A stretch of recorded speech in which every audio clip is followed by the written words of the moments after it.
4 days in a row, someone the internet has started calling Cyberleek has been dropping unreleased footage from one of the most anticipated video games ever made, and nobody, not the company being hacked, not the journalists tracking it hour by hour, not, apparently, law enforcement, has been able to make it stop. In the middle of that 4-day streak, the company's parent corporation lost close to $3 billion in market value. This is Forensic Disconnect, and today we're stepping outside our usual territory to break down exactly what's happening in the Grand Theft Auto 6 leak unfolding right now, what's actually confirmed, what's still speculation, and why this case echoes a nearly identical breach from 3 years earlier that ended in one of the strangest court outcomes in the history of cybercrime. Let's start with what's documented. Beginning around August 19th, a source or group identifying itself as Cyberleek began posting short clips of Grand Theft Auto 6 gameplay online, footage Rockstar Games had not yet made public. The timing wasn't accidental. Rockstar has a formal, extended look scheduled to air on Netflix on August 27th, meaning Cyberleek's leaks arrived deliberately positioned to undercut the studio's own planned reveal by more than a week. As of this recording, the leaks have continued for 4 consecutive days, expanding from short driving and combat clips into what appears to be a complete rendering of the game's fictional setting, a stand-in for Florida called Leonida, along with footage showing the protagonist, a character named Jason, engaged in combat, basketball, high-speed driving, and, in one particularly pointed clip, shooting the word leak into a wall with in-game gunfire. A detail multiple outlets have cited as evidence the leaker has hands-on access to an actual playable build of the game rather than simply reposting stolen video files. That distinction matters technically. Leaking pre-recorded footage suggests someone obtained files that already existed. Demonstrating live, interactive control inside the game itself, choosing where to walk, what to shoot, what to write on a wall, suggests something closer to ongoing access to Rockstar's development environment, a considerably more serious security failure if confirmed. Rockstar and its parent company, Take-Two Interactive, have responded by issuing Digital Millennium Copyright Act takedown notices against accounts sharing the footage, the standard legal tool companies use to force platforms to remove infringing material, though, as multiple outlets have noted, the removals have done little to slow the pace of new leaks appearing faster than platforms can take the previous batch down. Here's where the story stops being a simple leak and starts looking more like an extortion campaign with a stated ideology attached. Cyberleek has published what's being described as a manifesto alongside the leaked footage, laying out specific demands directed at Rockstar and, by extension, the broader games industry.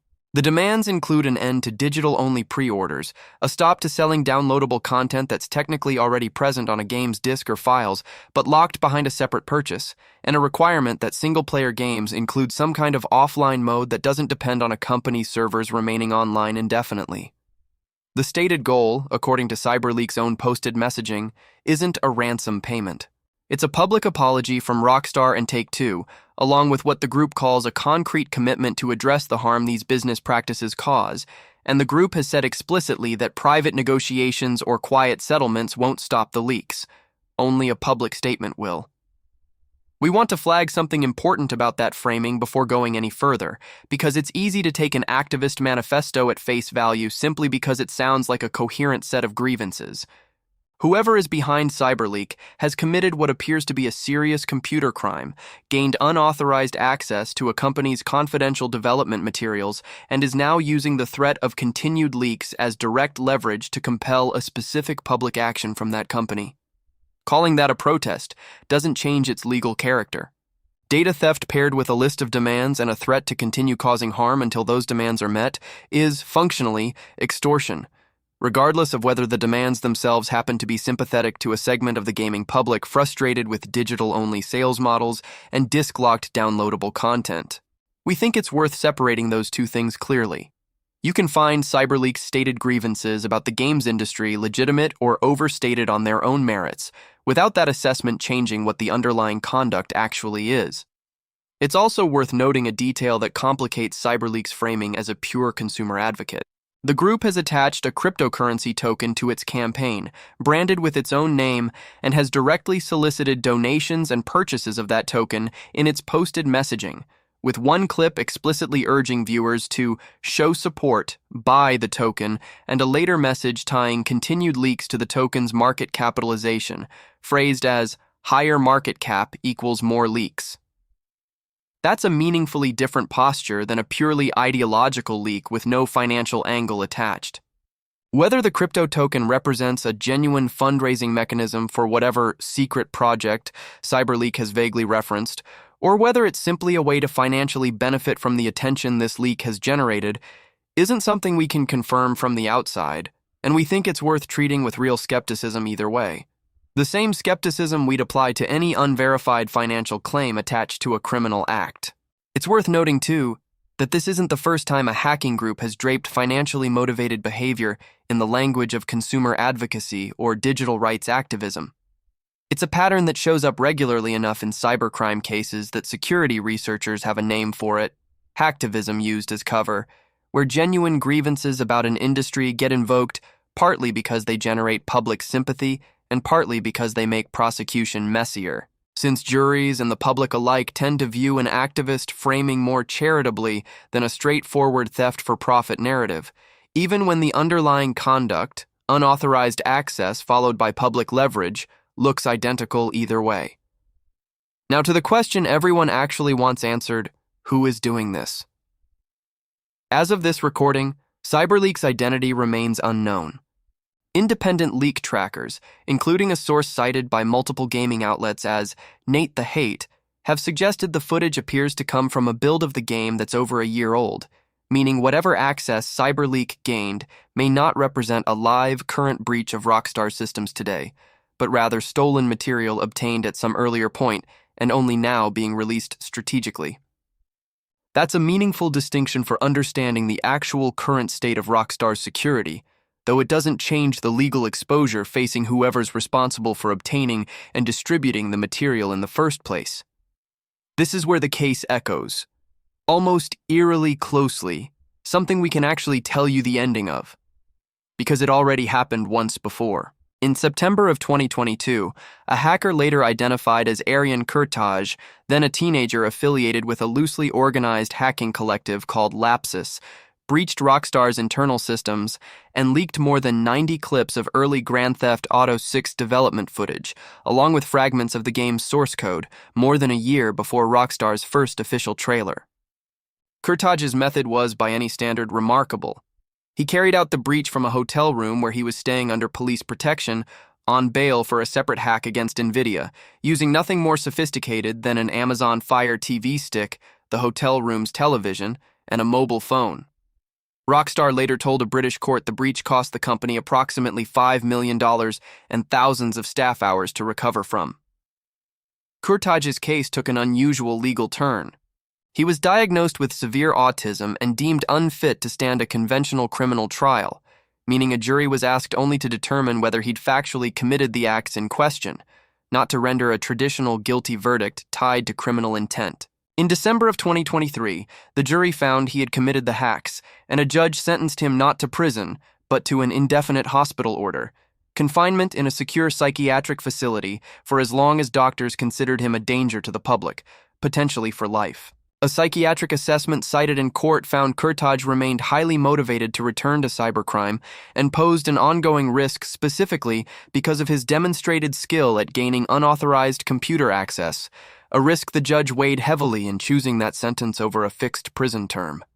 That sentence held for roughly 2.5 years. Then, in July of 2026, Kurtaj was moved out of the secure hospital and into a conventional prison, according to reporting from BBC journalist Joe Tidy, who described getting law enforcement to even confirm the transfer as, in his words, like getting blood out of a stone.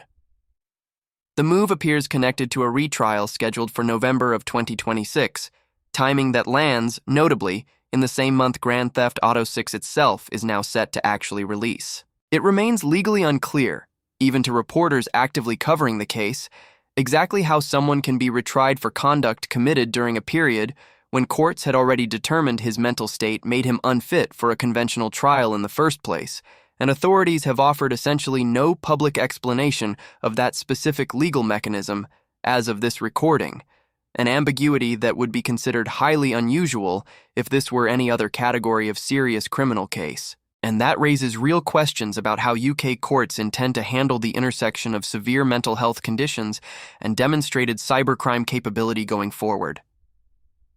We think that precedent is worth holding on to while thinking about the current Cyberleek situation, for a couple of reasons. First, it shows that Rockstar has already once absorbed almost exactly this kind of breach: extensive pre-release leaks, real reputational and financial damage, and recovered enough to continue development and eventually approach its actual release date, which suggests this new leak, however damaging in the moment, isn't necessarily an existential threat to the game's eventual launch. Second, it shows that these cases, even when they eventually result in an identified, arrested perpetrator, can take years to fully resolve legally and can end in outcomes, like an indefinite hospital order followed by an unexplained transfer to ordinary prison years later, that raise as many questions as they answer. If Cyberleek is ever identified, there's no particular reason to expect a clean, fast resolution simply because the underlying facts of unauthorized access and public leaking look similar to the 2022 case. There's a detail circulating separately, worth mentioning with appropriate caution, that connects backward to Kurtaj directly. Reports from earlier this year described messages attributed to Kurtaj, allegedly obtained through unauthorized phone access while he was still in custody, in which he suggested Grand Theft Auto 6's full source code, not just the earlier clips, was still out there somewhere in the hands of unnamed third parties, and that he seemed surprised it hadn't already been publicly released. We want to be clear that we have no way to verify those messages independently, that they come from a person with an established history of both hacking-related boasting and documented ongoing motivation toward cybercrime, and that treating an unverified claim from inside a secure facility as a confirmed prediction of what's happening with Cyberleek now would be exactly the kind of unsupported leap we try to avoid on this channel, regardless of the subject matter. It's an interesting data point. It is not confirmation of anything. So where does this actually leave things as of today? Cyberleek's identity remains unknown. The leaks have continued for 4 straight days with no indication of stopping, and the group's own messaging suggests they intend to keep going until Rockstar issues a public statement meeting their specific demands, something the company has shown no public sign of doing. Take-Two's stock has taken a real, measurable financial hit over the course of this week specifically tied to the leaks. Rockstar's own planned Netflix reveal, scheduled for August 27th, now arrives after a solid week of the company's own unreleased content already being public, a considerably different rollout than the one it presumably planned. And the game itself remains on track, as far as any public statement has indicated, for its November 19th release date. The same month, a mostly unexplained legal process involving the perpetrator of the last comparable breach happens to be scheduled to resume. We want to close by being honest about why we brought this story to this channel at all, since it's a genuine departure from the cases we usually cover. We think the underlying mechanics here, unauthorized access, extortion-adjacent public demands, a financially motivated wrinkle dressed up in ideological language, and a legal precedent that ended in genuine ambiguity rather than a clean resolution, are worth examining with the same care we'd bring to any other case involving real financial and legal consequences for real people and companies, even when the subject matter is a video game rather than a missing person or a death. The instinct to separate confirmed fact from confident-sounding speculation doesn't change based on what kind of crime is being covered, and we think that instinct is worth applying here just as rigorously as anywhere else, whether we're tracking a sealed autopsy report or a live unresolved data breach playing out in real time across gaming forums and financial markets simultaneously. This has been Forensic Disconnect. We unlock the cases that deserve to be remembered.